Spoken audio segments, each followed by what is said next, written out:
Dari Mandi Kemben itu sendiri yang abang bilang fiktif itu, sementara dari saksi yang sebelumnya pada dalam pra peradilan yang kesini, saksi dari pemohon itu membenarkan itu seperti apa? Yang mana? Waktu pra peradilan itu ada menyatakan ya yang peristiwa terkait masalah pemerkosaan ini sendiri. Pemerkosaan yang mana? Yang ada di mana? Kan ini ada banyak cerita nih. Iya. Ada soal berendam di pakai Kemben telanjang Sidomukti. Kemudian ada dia trisam. Kemudian ada diperkosa yang 2 kali. Nah, yang mana mau ditanyakan? Yang Mandi Kemben. Mandi Kemben. Yang menceritakan Mandi Kemben itu dia bersaksi bahwa dia Mandi Kemben bertiga. Udah. Di kolam yang dia tunjukkan itu, fakta menunjukkan bahwa semua saksi yang tahu kolam itu sejak dibangun kolam itu kering, rusak karena bocor. Berarti keterangan dari saksi itu satu ya. Itu salah ini, bang ya. Ini satu-satu cerita di sini. Kemudian ada 2 yang disebutkan oleh orang ini bahwa dia mandi bertiga. 2 orang ini membantah nggak pernah ada itu. Lalu gimana orangnya dicatut?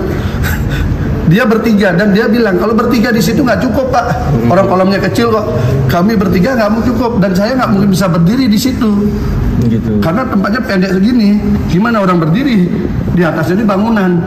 Nah, makanya cerita horor yang di luar dikonstruksikan seakan benar itu, ketika dibawa di persidangan didetilkan itu menjadi lucu. Makanya itu cerita itu yang dibilang pakai Kemben Sidomukti sudah gugur, betul-betul gugur. Hanya 1 orang yang bercerita, semua yang dicatut ternyata mengaku enggak. Itu kan soalnya ada pernyataan dari saksi permohon waktu pra peradilan yang dihadirkan dari pemohon itu bang. Nah siapa? Yang menyatakan seperti itu santri. Enggak siapa? Ya, artinya dari kesaksian di sini. Iya betul. Soal Kemben Sidomukti di depan hakim. Ini kan sama depan hakim.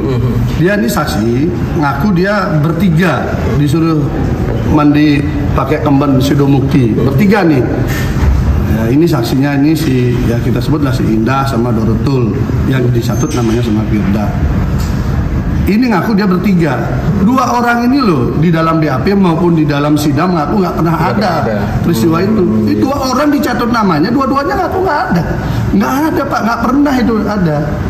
Lalu gimana? Kalau mau mandi Kemben di sana airnya pun nggak ada.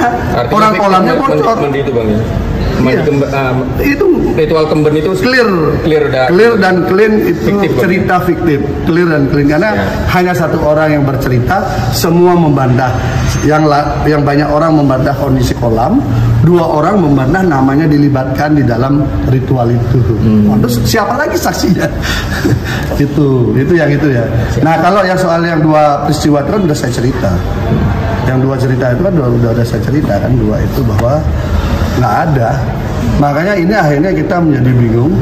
Ini sebenarnya kasus apa? Sebenarnya kalau aja saksi yang dilindungi mereka untuk tidak hadir di sini itu hadir, itu akan sangat bagus.